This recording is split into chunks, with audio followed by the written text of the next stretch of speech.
Cinema अनरेवल पेश करते हैं द प्लेटफॉर्म। इस कहानी की शुरुआत में हमें बहुत ही अजीब जेल को दिखाया जाता है, जहां बहुत ही स्वादिष्ट खाना बन रहा होता है। ऐसा लगता है कि जेल में आज पार्टी है, लेकिन इस जेल में हर रोज इसी तरह का खाना बनता है। इस जेल में लगभग 100 फ्लोर होते हैं। हर फ्लोर पे कैदियों को उनके जुर्म के हिसाब से रखा जाता है। यहाँ फ्लोर पे एक प्लेटफॉर्म आता है जिसके ऊपर सभी स्वादिष्ट खाने को परोसा जाता है, और सबसे पहले इस प्लेटफॉर्म को सबसे टॉप में जो कैदी होते हैं उनके सेल के अंदर भेजा जाता है। उनके पास इस खाने को खाने के लिए मात्र 2 मिनट होते हैं। उसके बाद प्लेटफॉर्म नीचे वाले कैदियों में शिफ्ट हो जाता है। इसी तरह से प्लेटफॉर्म नीचे जाता रहता है। सबसे ऊपर वाले जो कैदी होते हैं वो अच्छा खाना खाते हैं, पर जैसे जैसे प्लेटफॉर्म नीचे जाता है खाना गंदा और खत्म होना शुरू हो जाता है। इसीलिए जो कैदी सबसे नीचे रहते हैं कभी कभी उन्हें खाना भी नहीं मिलता। इसी बिल्डिंग के 48th फ्लोर पे हमें 2 कैदियों को दिखाया जाता है, जिसमें से एक का नाम गौरंग होता है जो कि बहुत ही सभ्य लगता है, और उसके साथ जो दूसरा कैदी होता है उसका नाम होता है ट्रिमा। दरअसल ये एक ऐसी जेल है जहाँ पर वो कैदी हैं जिन्होंने कोई भी जुर्म नहीं किया है, बल्कि ये सब के सब यहाँ अपनी मर्जी से आए हैं, क्योंकि इन सबको ऐसी कोई ना कोई बुरी आदत है जिससे ये सब छुटकारा पाना चाहते हैं। जैसे कि गौरंग को स्मोकिंग करने की आदत है, और उसका जो सेलमेट है जिसका नाम ट्रिमा है उसे बहुत ज्यादा गुस्सा आता है। एक बार उसने ऊपर से नीचे टीवी फेंक दिया था जिससे एक आदमी की मृत्यु हो गई थी, और अब वो इस गुस्से से निजात पाना चाहता है। ट्रिमा यहाँ पर पिछले 6 महीने से है, और अब यहाँ वो 6 महीने और बिताना चाहता है। दरअसल जब भी कोई इंसान यहाँ कैदी बन के आता है वो 6 महीने के लिए आता है, जिसके बाद उसे एक सर्टिफिकेट दिया जाता है, और उस सर्टिफिकेट से समाज में उस इंसान की रेपुटेशन पूरी तरह से बदल जाती है। पर अभी भी ट्रिमा का गुस्सा शांत नहीं हुआ है, इसलिए उसने अपने 6 महीने और बढ़ा दिए हैं। वो गौरंग को बताता है कि यहाँ तुम जितना नीचे जाओगे यहाँ तुम्हें खाना मिलना बंद हो जाएगा, और एक ऐसा लेवल भी है जहाँ खाना कभी नहीं पहुँचता। मैं उस लेवल पर रह चुका हूँ, और उस लेवल पर इंसान एक दूसरे को खाकर ही अपना भूख मिटाते हैं। तभी इनके सेल पर प्लेटफॉर्म आता है जिस पर बहुत सारा खाना है, लेकिन वो खाना पूरी तरह से बिखरा हुआ होता है। ट्रिमा उस खाने पर टूट पड़ता है, लेकिन गौरंग ऐसा नहीं करता। वो उसमें से एक सेब उठाता है और उसे खाना शुरू कर देता है। प्लेटफॉर्म नीचे चले जाता है। इसके बाद सेल का टेम्परेचर बढ़ने लग जाता है, क्योंकि ट्रिमा ने प्लेटफॉर्म से कुछ खाना उठा लिया था। और यही हमें पता चलता है कि यहाँ पर एक रूल होता है कि किसी ने भी प्लेटफॉर्म से खाना उठाया तो उसके सेल का टेम्परेचर या बहुत बढ़ जाएगा या बहुत ही घटा दिया जाएगा। ऐसा तब तक रहेगा जब तक वो खाना वापस नहीं कर देता। साथ ही इस जेल में एक और रूल होता है। इस जेल में हर महीने हर कैदियों को शफल किया जाता है, यानी कि ऊपर वालों को नीचे और नीचे वालों को ऊपर। इसीलिए किसी को कुछ नहीं पता कि कौन अगले महीने कौन से फ्लोर पे होगा। अब गौरंग को कुछ दिन यहाँ बीत चुके हैं, और अगले दिन जब प्लेटफॉर्म नीचे आता है तो उस प्लेटफॉर्म पर एक लड़की बैठी होती है। गौरंग पूछता है कि ये कौन है। ट्रिमा बताता है कि इसका नाम मिहारू है, और इसी तरह प्लेटफॉर्म पर बैठकर नीचे आती है। ये अपने बच्चे को ढूंढ रही है जो यहीं कहीं खो गई है। जैसे जैसे वक्त बीतता जाता है गौरंग और ट्रिमा दोनों दोस्त बन जाते हैं, और एक रात जब ये अपने कमरे में सो रहे होते हैं तभी जेल में बेहोशी की गैस फैलना शुरू हो जाती है कि 1 महीना पूरा हो चुका है, और अब सब कैदियों को उनकी किस्मत के हिसाब से शफल किया जाएगा, यानी अलग अलग लेवल्स पर भेजा जाएगा। और जब गौरंग की आँख खुलती है तो देखता है कि उसे बांधा गया है, और उसे किसी और ने नहीं, उसी के सेल में ट्रिमा ने बांधा होता है, क्योंकि ये इस समय लेवल 171 पे होते हैं, और यहाँ पर कभी भी खाना नहीं पहुँचता। ट्रिमा को डर होता है कि उसे मारकर खा ना जाए, इसलिए अपनी सुरक्षा के लिए उसे बांध देता है। लेकिन ट्रिमा ज्यादा खतरनाक है क्योंकि उसके पास एक चाकू भी है। दरअसल जब भी कोई जेल में आता है तो उनके पास एक चॉइस होती है कि वो अपने साथ कोई एक चीज यहाँ पर ले आ सकते हैं। ट्रिमा अपने साथ चाकू लाया होता है, जबकि गौरंग अपने साथ एक बुक को। अब यहाँ प्लेटफॉर्म आता है जिसमें खाना बिल्कुल भी नहीं होता, यानी अगले 1 महीने तक इन्हें खाना नहीं मिलेगा, और अगले 1 महीने तक किसी भी तरह से इनको यहाँ बिताना होगा। ट्रिमा गौरंग को कहता है कि 7 दिनों तक भूख को बर्दाश्त कर सकता हूँ मैं, उसके बाद तुम ही मेरा खाना बन जाओगे। और धीरे धीरे 7 दिन भी बीत जाते हैं, जिसके बाद अब उसके पास कोई भी ऑप्शन नहीं होता, और इससे पहले वो गौरंग को मारता। यहाँ पर मिहारू आ जाती है जो गौरंग को बचा लेती है, और ये दोनों मिलकर ट्रिमा को मार देते हैं, और ये जानते हैं कि अगले 23 दिनों तक यहाँ खाना नहीं आएगा। लेकिन अब ट्रिमा के रूप में इनके पास खाना है, जिसे खाकर ये अपने पूरे महीने को यहाँ पे बिताते हैं। लेकिन गौरंग को यहाँ भ्रम होना शुरू हो जाता है, उसे बार बार अपने सेल में ट्रिमा दिख रहा होता है। अब 1 महीना बीत चुका है, एक बार फिर से सबको बेहोश किया जाता है, और जब गौरंग की आँख खुलती है तो वो सेल नंबर 33 में होता है, जहाँ पर उसके साथ एक लेडी होती है जिसके पास एक डॉग भी है, और उस लेडी का नाम होता है इमोगरी। गौरंग इमोगरी को देख हैरान हो जाता है, क्योंकि इस जेल में आने से पहले जो लेडी सबका इंटरव्यू लेती है वो यही लेडी होती है। उसे समझ नहीं आता वो यहाँ पर क्यों आई है। वो बताती है कि मुझे बहुत ही खतरनाक बीमारी है, बहुत जल्दी मैं मरने वाली हूँ, इसलिए मैं इस जेल को एक्सपीरियंस करना चाहती थी। गौरंग बताता है कि यहाँ पर बहुत सारी कमियां हैं, नीचे के लेवल तक कभी खाना नहीं पहुँचता, जिस वजह से लोग एक दूसरे को मारते हैं। इस सिस्टम को बदलने की इम्प्रूव करने की जरूरत है। इमोगरी को इस बारे में कुछ भी पता नहीं होता, लेकिन अब वो दूसरे स्टाफ से बात नहीं कर सकती, लेकिन वो एक रास्ता निकालती है। जब भी इनके पास प्लेटफॉर्म आता है तो उसमें बहुत सारे खाने को सुरक्षित छोड़ देती है, और नीचे वालों को भी ऐसा ही करने के लिए कहती है। लेकिन उसकी बात कोई नहीं मानता, क्योंकि उनसे नीचे जो लोग होते हैं वो कभी बहुत नीचे थे, उन्होंने बहुत वक्त बिना खाने के बिताया है, और अब उन्हें जितना मन चाहे वो खाना चाहते हैं। 15 दिनों तक वो इसी तरह से कोशिश करती रहती है, लेकिन जब उसकी बात कोई नहीं मानता तो गौरंग अपने से नीचे वालों को कहता है कि अगर तुमने ज्यादा खाना खाया या खाने को खराब किया तो मैं ऊपर से तुम्हारे खाने में पेशाब कर दूंगा, जिससे तुम खाने को नहीं खा पाओगे। इसलिए वो खाने को खराब नहीं करते और बहुत ही लिमिट में खाते हैं। गौरंग उन्हें नीचे वालों को भी ऐसा ही कहने के लिए कहता है ताकि वो भी खाना खराब न करें, और खाना नीचे 200 लेवल तक पहुंच सके। दरअसल इसमें 200 लेवल हैं, लेकिन गौरंग अपने ऊपर वालों को ऐसा करने को मजबूर नहीं कर सकता क्योंकि अपनी बात मनवाने का उसके पास कोई रास्ता नहीं होता। अब अगले दिन जब खाने का प्लेटफॉर्म आता है और एक बार फिर उसके ऊपर मिहारू होती है जिसकी हालत बहुत ज्यादा नाजुक होती है। गौरंग उसे उठाकर उसकी मदद करता है, लेकिन यहाँ पर इमोगरी का जो डॉग होता है वो खाने के प्लेटफॉर्म में से कुछ खाना उठा लेता है, जिसके बाद इनके सेल का टेम्परेचर डाउन होना शुरू हो जाता है। और तभी गौरंग उस कुत्ते के मुंह से खाना छीन के प्लेटफॉर्म पे फेंक देता है, जिससे सब कुछ नॉर्मल हो जाता है। गौरंग इमोगरी को बताता है कि मिहारू यहाँ पर हर महीने अपने बच्चे को ढूंढने के लिए ऊपर से नीचे आती है, लेकिन अब तक उसे उसका बच्चा नहीं मिला। ये सुनकर इमोगरी हैरान हो जाती है। वो कहती है कि मैंने इसका इंटरव्यू लिया था, ये एक एक्ट्रेस है और ये यहाँ पे अकेली आई थी, इसके साथ कोई भी बच्चा नहीं था, ये सिर्फ इसकी इमेजिनेशन है। अब रात को ये सब के सब सो जाते हैं और अगली सुबह जब ये उठते हैं तो देखते हैं कि वहाँ पर मिहारू नहीं है। साथ ही जाने से पहले उसने इमोगरी के डॉग को मार दिया होता है, जिससे इमोगरी को बहुत दुख होता है क्योंकि वो अपने डॉग से बहुत प्यार करती थी, पर अब वो पूरी तरह से टूट चुकी है। दरअसल इमोगरी को नहीं पता था कि इस जेल के अंदर हालत इतनी खराब है कि लोगों को खाना नहीं मिलता, लोग एक दूसरे की जान के दुश्मन बन चुके हैं। अब इन दोनों को यहाँ पर 1 महीना बीत जाता है। एक बार फिर यहाँ पर बेहोशी की गैस छोड़ी जाती है और जब गौरंग उठता है तो देखते हैं कि वो लेवल 202 पर है, जबकि इमोगरी ने उसे बताया था कि यहाँ पर 200 से ज्यादा लेवल नहीं है। इमोगरी ने अपनी जान ले ली होती है क्योंकि 25 साल तक स्टाफ के साथ जॉब करने के बाद भी उसे कई बातें झूठ बोली गई थी। वो बहुत वक्त से बीमारी से जूझ रही थी, उसने अपने सबसे प्यारे डॉग को भी खो दिया था और वो ये भी जानती थी कि यहाँ तक खाना कभी भी नहीं पहुंचेगा, इसलिए उसने अपनी जान ले ली होती है ताकि गौरंग को पूरे महीने उसके रूप में खाना मिल सके। और अब गौरंग के पास इमोगरी के रूप में खाना है, वो 1 महीना और यहाँ पर निकालता है और अगली बार जब उसकी आंख खुलती है तो वो टॉप के यानी लेवल 6 पे होता है, जहाँ पर उसका सेलमेटिक ब्लैक होता है जिसका नाम बैरेट है। बैरेट दरअसल यहाँ से निकलना चाहता है, उसके पास एक रस्सी भी होती है, वो रस्सी से ऊपर जाने की कोशिश करता है लेकिन ऊपर वाले उसे ऊपर नहीं आने देते। इसके चलते बैरेट की जान भी जाने वाली होती है, पर तभी गौरंग उसे बचा लेता है और अब गौरंग उसे कहता है कि यहाँ पर मैंने काउंट किया है, यहाँ 200 से भी ज्यादा लेवल्स है और अगर हम हर एक लेवल में जाकर सबको खुद से खाना बांटेंगे तो सबको खाना मिल सकेगा। और एक बार प्लेटफॉर्म पूरी तरह से नीचे पहुंच जाता है तो बहुत ही तेजी से ऊपर आता है। उस प्लेटफॉर्म पर बैठकर हम यहाँ से निकल सकते हैं। और अगले दिन जब प्लेटफॉर्म आता है तो ये बड़ी बड़ी रॉड्स लेकर प्लेटफॉर्म के ऊपर चढ़ जाते हैं और पहले 50 फ्लोर तक ये किसी को भी खाना नहीं देते क्योंकि 50 फ्लोर तक सबने खाना खाया है। 50 फ्लोर के बाद ये खाना बांटना शुरू करते हैं और धीरे धीरे ये नीचे जाना शुरू करते हैं। वहाँ पर ये देखते हैं कि एक आदमी मिहारी को मार रहा है, ये उसे बचाने की कोशिश करते हैं और इसी दौरान ये दोनों भी बहुत बुरी तरह से जख्मी हो जाते हैं। और एक बार फिर ये प्लेटफॉर्म के ऊपर आते हैं और प्लेटफॉर्म नीचे जाता है, जहाँ पर इन्हें बहुत ही समझदार इंसान मिस्टर वाइस मिलता है, जो इन्हें कहता है कि तुम्हें एक डिश को बहुत ही सुरक्षित रखना होगा जिसे तुम प्लेटफॉर्म के ऊपर वापस अथॉरिटीज के पास भेज सको। जब उन्हें वो डिश मिलेगी तो उन्हें समझ में आ जाएगा कि नीचे जितने भी लोग रहते हैं उनके अंदर एकता है और अब उन्होंने इस माहौल में उस पूरे के पूरे वातावरण में जीना सीख लिया है। ये उनके लिए एक तरह का मैसेज होगा। ये उसकी बात मान लेते हैं और अब प्लेटफॉर्म धीरे धीरे नीचे जाना शुरू करता है। हालांकि गौरंग को लगा था कि यहाँ पर 250 लेवल होंगे, लेकिन यहाँ पर कोई भी इंसान नहीं होता क्योंकि इतने नीचे कोई भी इंसान नहीं आया, और आया भी होगा तो वो कभी बच नहीं सकता था। प्लेटफॉर्म इसके बाद 333 लेवल पर आकर रुक जाता है। ये दोनों प्लेटफॉर्म से उतर जाते हैं। इन्हें लगता है कि ये आखिर प्लेटफॉर्म है, लेकिन एक बार फिर से प्लेटफॉर्म नीचे चला जाता है, जिसका मतलब ये है कि ये दोनों इस लेवल पर फंस चुके हैं। ये देखते हैं कि यहाँ बैठ के नीचे एक बच्ची छुपी हुई है। इन्हें लगता है कि ये मिहारू की बेटी है और ये पूरी तरह से सुरक्षित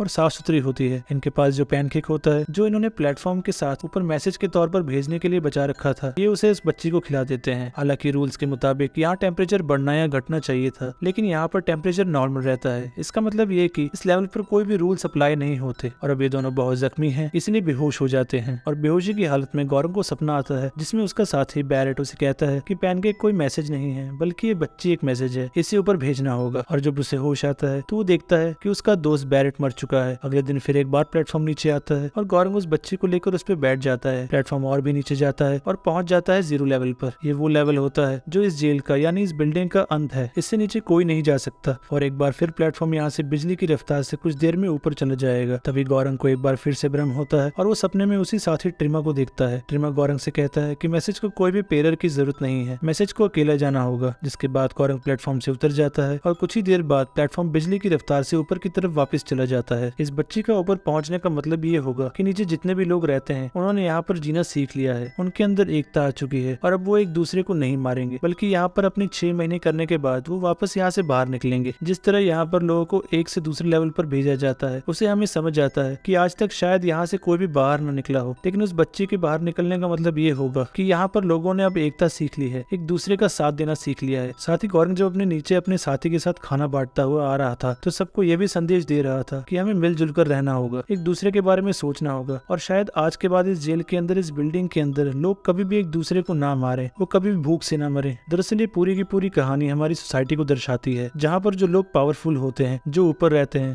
वो लोग कभी भी नीचे वालों के बारे में नहीं सोचते। वो सबसे पहले अपने पेट भरते हैं। नीचे वाले चाहे जिए या मरे, उनसे उन्हें कोई फर्क नहीं पड़ता। लेकिन समाज में कुछ ऐसे भी लोग हैं जो कि इंसाफ के लिए, सच्चाई के लिए लड़ना चाहते हैं, जैसे गौरंग होता है। हालांकि उसने अपनी मजबूरी में कुछ गलत काम किए, लेकिन शायद ये उसकी मजबूरी थी और हम सबको अपनी सोसाइटी, अपनी दुनिया को अच्छा बनाना है, तो हमें अपने नीचे वालों के बारे में सोचना होगा, ताकि ये पूरी की पूरी दुनिया एक बराबरी से चल सके। कहानी के अंत में गौरंग वही नीचे उतर जाता है, जिसका मतलब ये है कि वो कभी भी ऊपर ना आए, उसकी जिंदगी का यहाँ पर खात्मा हो जाए। तो ये थी पूरी कहानी फिल्म द प्लेटफॉर्म की, जो कि हमें बहुत ही खूबसूरत मैसेज देती है कि हमें जिंदगी में एक दूसरे का साथ देना चाहिए, हमारे से नीचे वालों के बारे में हमेशा सोचना चाहिए। उम्मीद करता हूँ कि ये कहानी आपको पसंद आई होगी। चैनल को सब्सक्राइब कर लीजिएगा और वीडियो को लाइक कर दीजिएगा।